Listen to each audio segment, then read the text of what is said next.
Olá, começa agora o programa Trabalhador em Foco, esse programa que é uma realização do Movimento Sindical de Petrópolis através da união de diversos sindicatos que fazem com que eu tenha a oportunidade de levar para você aí de casa informações precisas e relevantes sobre o dia a dia de todos nós trabalhadores. No programa de hoje tenho o prazer de conversar com o Dr. Fernando Souza, advogado da SVA, Souza Vasconcelos Advogados, e a gente vai falar um pouquinho sobre o dia a dia do trabalhador. Como assim? Dia 1º de maio, Dia do Trabalhador, aí a gente comemora, é um feriado que esse ano caiu no domingo. Normalmente a gente fala das questões históricas, do papel do sindicato, mas na verdade hoje eu estou aqui para conversar com o doutor Fernando sobre as tretas nossas de cada dia. Sabe, aquela tretinha que a gente fica incomodado quando está trabalhando e a gente quer saber, pode, não pode, está certo ou errado. Seja muito bem-vindo, doutor Fernando, prazer conversar com você. Olá, Carla, obrigado aí pelo convite. Já estava com saudade de participar aí do programa. Ah, que ótimo. Eu ando abusando do seu corpo de advogados aí, a doutora Maiara, vou gravar com a Flávia Rabelé, ou seja, aí você ficou um pouco sumido do lado de cá. Mas... Não, é bom, deixa todo mundo falar um pouquinho. Isso, cada um com a sua especialidade, a gente vai compartilhando conhecimento para quem está do lado de lá da telinha. Exatamente. E vamos lá. A gente quer falar de tretas, daquelas coisas que incomodam, sabe? Que a gente, enquanto trabalhador, fica pensando, eu tenho direito, não tenho? Aí tem um colega que fala assim, não, tem direito sim, não pode. E a gente não sabe. Então, vamos começar pelo básico. O trabalho entre a casa e a atividade, o lugar de executar a atividade laboral, ele é remunerado ou não? Você está falando do deslocamento, entre o local, entre a sua casa... Deslocamento. Eu moro em Cascatinha, vou trabalhar na Mosela. Entendi. Esse tempo de deslocamento não é considerado hora extra. Embora seja considerado, né, esse trajeto casa-trabalho para alguns efeitos, até para acidente de trabalho, em algumas situações, isso teve também alteração agora na reforma trabalhista. Mas isso não é remunerado. Perfeito. Então, se eu moro perto ou longe, se o meu transporte é rápido ou lento entre a minha casa e o meu trabalho, o meu patrão ele não paga para eu chegar até lá. Basicamente é isso, né? Não, tem. Tanto que seu colega vai sair 10 minutos mais cedo de casa porque ele mora mais longe e você 10 minutos mais tarde porque mora mais perto. Mas, infelizmente, esse deslocamento não é considerado como jornada para fins de remuneração. Perfeito. E aí, eu fiz uma pauta com um monte de tretinhas do dia a dia e uma delas tem muito a ver com uma das coisas que você respondeu, que é basicamente o seguinte, já que o tempo não é remunerado, que ele não é contado como trabalho, eu saindo de casa, por exemplo, em Cascatinha e indo trabalhar na Mosela, por exemplo, por que o trecho casa-trabalho e trabalho-casa, se eu tiver um acidente, ele é considerado acidente de trabalho, porque ele é considerado, não é? Não mais com a mesma definição que a gente tinha antes da reforma trabalhista. Era comum, por exemplo, você, né, se você sai do trabalho, vai para casa, mas você para na padaria para comprar alguma coisa, ou você faz um desvio para atender um pedido da sua esposa ou do seu marido, etc. Hoje em dia, pela legislação trabalhista, se você faz qualquer desvio nessa rota, não é mais considerado acidente de trabalho. Em tese, o entendimento que se tinha é como se fosse um tempo à disposição da empresa, esse que você está. Tem muito mais uma função de direito previdenciário do que trabalhista. Por isso que se dava o acidente de trabalho, poderia se dar o acidente de trabalho nesse deslocamento casa-trabalho. Às vezes, eu trabalhei por uma empresa que o rapaz morreu de moto indo para trabalhar. São umas situações delicadas, mas hoje o conceito mudou bastante com a reforma trabalhista. Tá? Perfeito. Ainda nesse assunto, tempo de deslocamento, quando a empresa te obriga a utilizar o transporte próprio da empresa, mesmo assim, esse tempo não é um tempo de trabalho. Então, a gente tinha, né, uma figura que a gente chamava de hora itinere, que seria esse horário de deslocamento. O que seria esse horário itinere? Quando no local ao fornecimento de transporte público, mas a empresa te disponibiliza um meio de transporte, essa hora seria considerado como hora extra, seria esse deslocamento. Mas a empresa deveria te fornecer esse transporte, entendeu? Vamos supor, eu moro em Itaipava e tem um ônibus que vem de Itaipava para Petrópolis. Mas a empresa tem um ônibus próprio dela que recolhe o pessoal para levar para trabalhar. Em tese, pela lei anterior, isso era considerado hora itinere, né? Agora não mais. Não mais. Perfeito. Mudou a legislação, não vamos dizer para quem é bom nem para quem é ruim. Vamos seguir com as questões do nosso dia a dia. Falando ainda em transporte, e aí a gente conversou aqui no programa Trabalhador em Foco, pouco tempo atrás, mês passado, houve a greve dos trabalhadores rodoviários, que foi aquela grande questão que a cidade parou, cumpriu-se ou não cumpriu-se a questão da legislação dos 30% de ônibus rodando, mas a grande questão é: o trabalhador não conseguiu chegar no trabalho porque não havia transporte público para ele chegar. Se ele chegou atrasado, vai ser descontado? Se ele não foi trabalhar, vai ser contabilizada como falta, e aí, consequentemente, ele vai perder o sábado, domingo e um monte de coisa? Como é que funciona isso? Então, Carla, foi até interessante esse tema dessa conversa que a gente está tendo. Você falou dessas pequenas tretas, né? Que ocorrem na relação empregador e empregado. O próprio nome CLT diz o seguinte: a consolidação das leis do trabalho. Foi um compêndio de leis que foram juntadas e deram origem a esses direitos trabalhistas.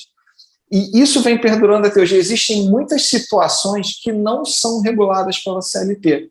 Algumas situações específicas, isso entra no acordo coletivo, na convenção coletiva das categorias. E esse exemplo que você está me dando, por exemplo, essa questão que você está trazendo, é uma que não tem uma regra específica.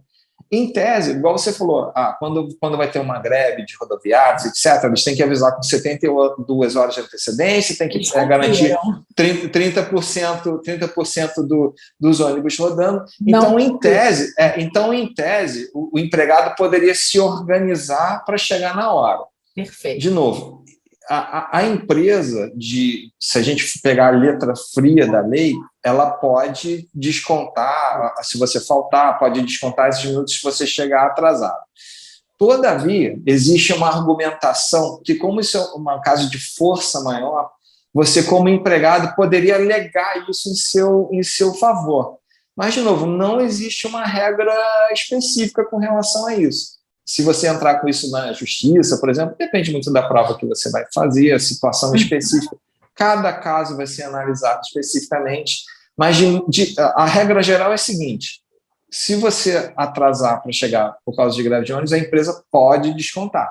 Se você faltar, ela pode descontar o dia, mas você pode alegar também que houve uma força maior e por isso você não conseguiu comparecer ao local. Normalmente, porque o que acontece? Para a empresa, ainda mais indústria, etc., precisa da mão de obra para ter sua força produtiva, para não parar a produção. Então, muitas organizam, nesses dias que vão ter greve, organiza carona coletiva ou disponibiliza uma van para pegar os funcionários. Então, realmente, é muito de caso a caso. Perfeito. O que você está falando é muito interessante, porque eu não estou só à frente do programa Trabalhador em Foco, como sou a assessora de imprensa, de comunicação do Sindicato dos Trabalhadores Rodoviários. E os meus colegas jornalistas sabem disso, porque meu papel é divulgar nos outros canais a comunicação lá dos rodoviários. E, especificamente, a Suelen de Oliveira, que é uma colega jornalista que eu tenho muito carinho, que trabalha hoje na comunicação da Unimed Petrópolis, a Suelen entrou em contato comigo.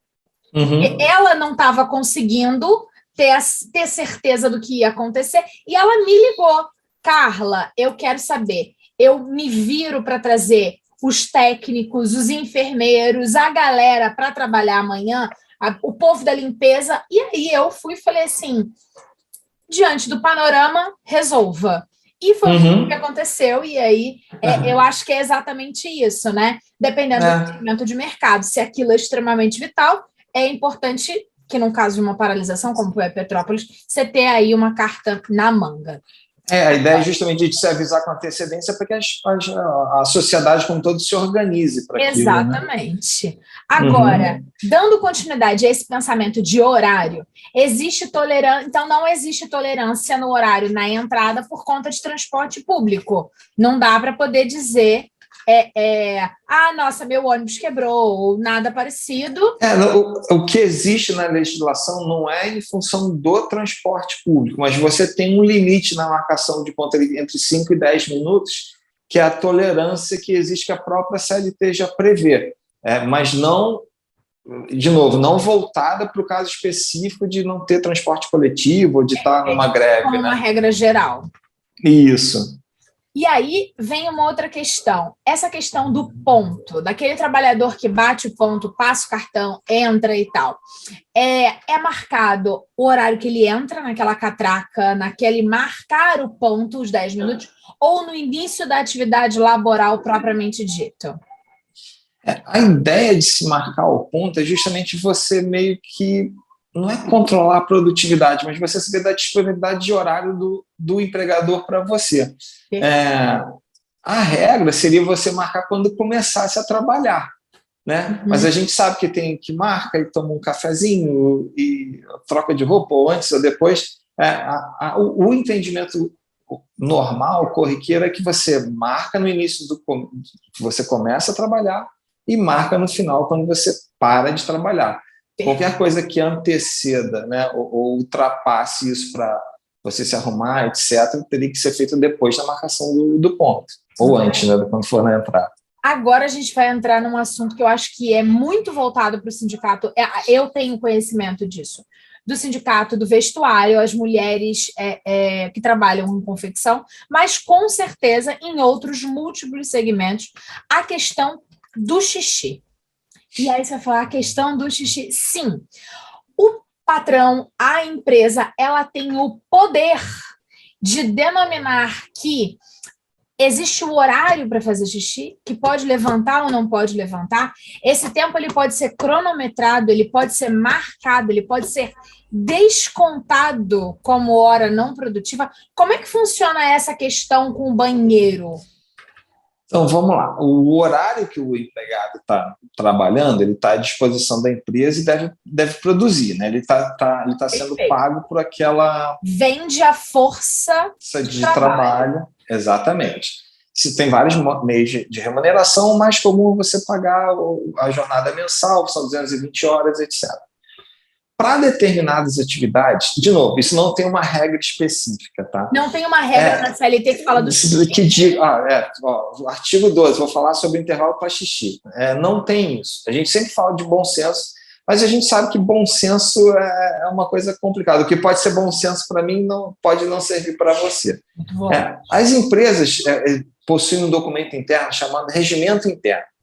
Nesse regimento interno, você tem como se fosse a constituição da empresa, a lei máxima ali. E você pode ter regras específicas para as empresas dentro desses regimentos internos, desde que não firam a lei, não vá de encontro às convenções e os acordos coletivos. Para determinadas atividades, é comum que se tenha um regramento para a utilização do banheiro ou desse intervalo. A gente estava conversando aqui, por exemplo, do motorista de ônibus, né? Ele não pode parar no meio do trajeto para fazer xixi, ele vai fazer na hora que ele está no ponto final, que ele tem um intervalo para poder fazer. E a gente pode aplicar o mesmo entendimento para outras atividades. Obviamente, se a pessoa, né, tiver uma disenteria, passar mal, precisar ir no banheiro, ela vai poder, e etc. Mas tudo é questão de bom senso. Então, em tese, de modo geral, as empresas podem regrar essa utilização do banheiro. Falar, você pode...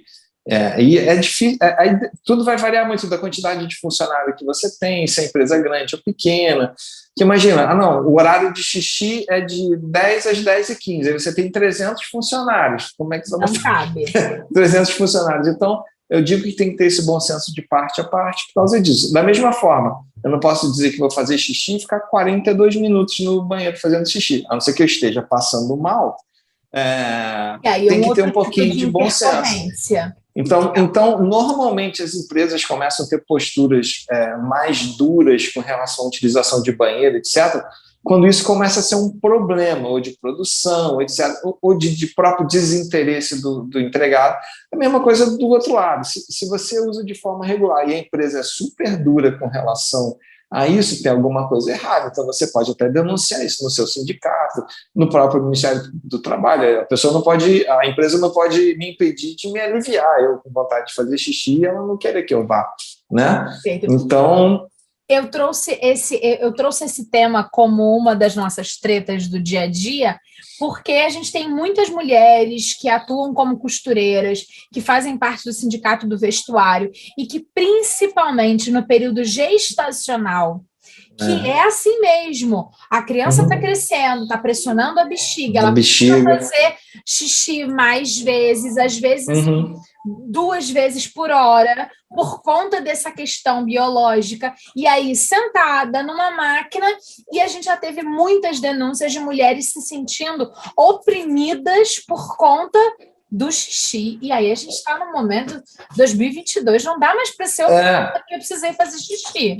Não, eu concordo com você. O que é interessante, se isso é uma coisa muito recorrente para uma categoria, isso tem que ser levado para discussão, isso tem que ser trazido para a mesa nova. Como você já tem tratamento diferenciado para gestante em determinadas situações, que se crie, então, já que isso é recorrente para essa atividade. Você comentou comigo que você é assessora dos rodoviários, né, do sindicato dos rodoviários. Tenho certeza que essa questão de utilização de banheiro para eles é uma coisa importante. É uma questão. Que você no horário de pico, por exemplo, praticamente o motorista não consegue parar no ponto final e ficar ali 5, 10, 15 minutos esperando. Tenho certeza que isso é uma discussão que isso deve entrar numa negociação eventual com as empresas. Convenção coletiva pensada pelo sindicato e votada na Assembleia. Que é uma demanda do trabalhador daquela categoria, né? Perfeito. E aí, na verdade, a gente volta para uma questão conceitual do direito, que eu estou aprendendo cada vez mais do lado de cá, que assim, não dá para a CLT pensar, talvez, no xixi. Para isso que existem as convenções coletivas, exatamente, que vão pensando na vírgula do dia a dia do trabalhador, né? E você tem questões que são muito regionalizadas, muito setorizadas. Então, você não tem como ter uma lei que seja tão detalhista, senão você engessa tudo. Por exemplo, aqui é um escritório de advocacia que eu tenho 10, 15 pessoas trabalhando aqui. É diferente de uma empresa que é uma confecção com 1.000 funcionários. Então, a CLT não tem como atender a essa empresa e esses funcionários que são 1.000 pessoas e o meu que são... Aqui o escritório que tem 15 pessoas, 17 pessoas, né? Então, a gente precisa ter esses regramentos específicos para cada categoria. Maravilha. A gente falou de pausa para xixi, vamos falar de pausa para almoço.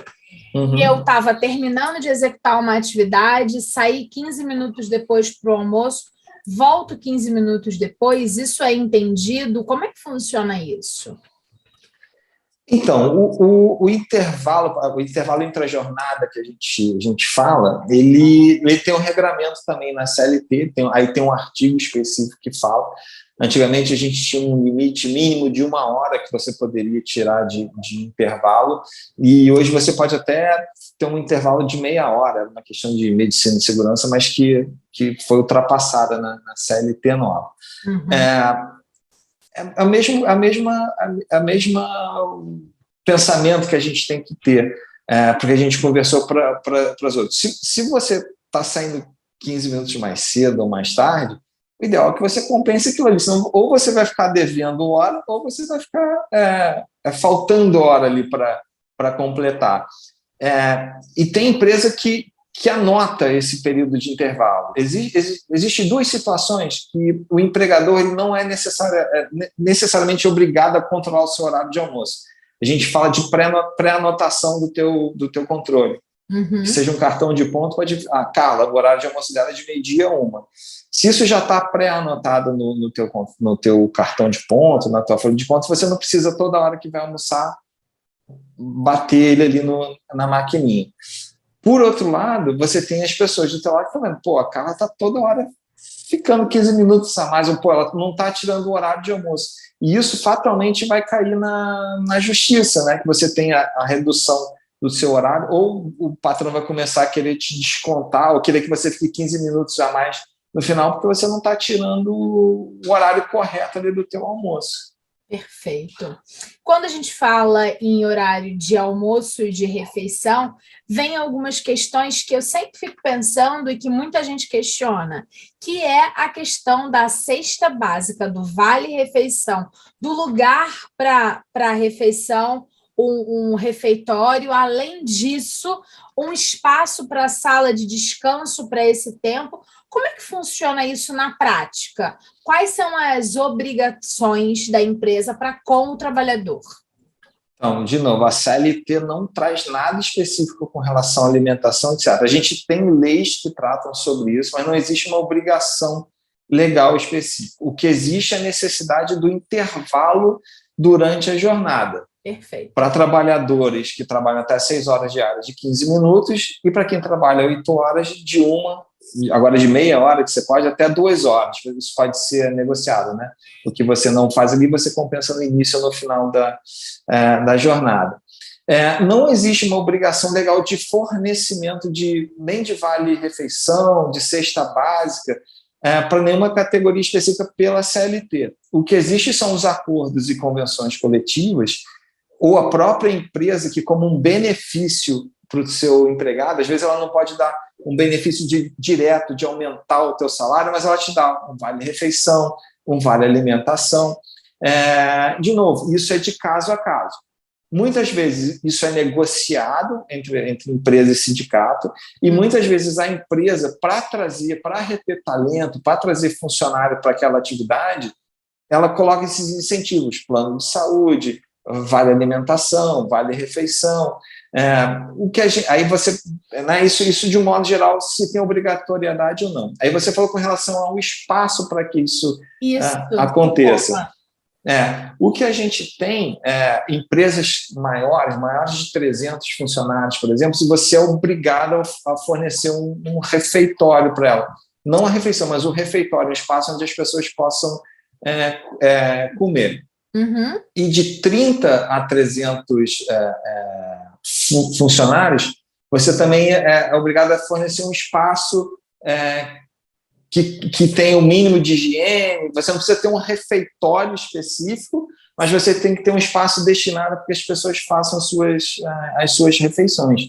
Mas em nenhum caso existe. Depois isso pode até ser tema para outra conversa. Uhum. Você tem os planos de auxílio de alimentação, etc. Que isso, o que desconta, o que não pode descontar do funcionário em cada caso, né? Perfeito.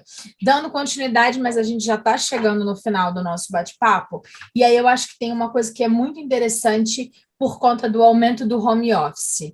Eu estou trabalhando em casa, estou usando a minha internet, estou usando o meu celular, estou usando a luz de casa. Como é que fica isso? Uhum. Então, a CLT também, quando a gente teve a reforma, ela trouxe a possibilidade do home office. Aí se falava de hora extra, se não teve hora extra. A gente teve até 2 medidas provisórias recentes agora que foram editadas para regulamentar um pouco melhor essa questão do home office. Mas vai um pouco além da questão do telefone, da internet, do espaço. E o computador? E a cadeira? Será que eu estou usando a ergonometria? Vai me fugir o nome. A ergonomia correta para aquilo não me causar uma ler. Quem tem a obrigação de fazer? O que é o entendimento comum, que é o entendimento ordinário, isso ainda vai gerar discussão, é que se você está fazendo aquilo para o trabalho, se aquilo é em função, é uma ferramenta essencial para que você preste trabalho, a empresa deve te fornecer os equipamentos necessários. É ela que vai pagar a sua internet. Você precisa ter uma disponibilidade tal de internet, você precisa de 100 mega, porque você vai lidar com arquivo grande, a gente vai fazer muita chamada de vídeo. Isso eu entendo que é uma despesa que tem que ser assumida pela empresa. Mas, de novo, é uma discussão recente também, né? Sim. Então, isso tudo está sendo ainda avaliado, está sendo votado, está sendo discutido. Quem vai arcar com o quê? Mas o entendimento primeiro é que a empresa, se ela está te colocando no home office, ela deve arcar com esses custos. Maravilha. Fernando, muitíssimo agradecida. Foi um prazer conversar com você, mas o nosso tempo acabou. Sobrou treta para a gente ainda discutir, quem sabe, num próximo programa, para a gente falar dessas pequenas coisas, mas que fazem parte do dia a dia do trabalhador e que fica naquela coisa, pode ou não pode, e a gente está aqui para poder assuntar e levar para o nosso telespectador. Obrigada, foi um prazer. Não, eu que agradeço. Sempre que tiver treta aí referente a direito de trabalho, é só chamar a gente aqui, cara. Pode ficar tranquilo. Obrigada de verdade. Obrigada a você que ficou em casa com a gente. A gente segue com a programação da TV Petrópolis e, em breve, mais um programa Trabalhador em Foco. Um abraço grande e até lá. Tchau, tchau.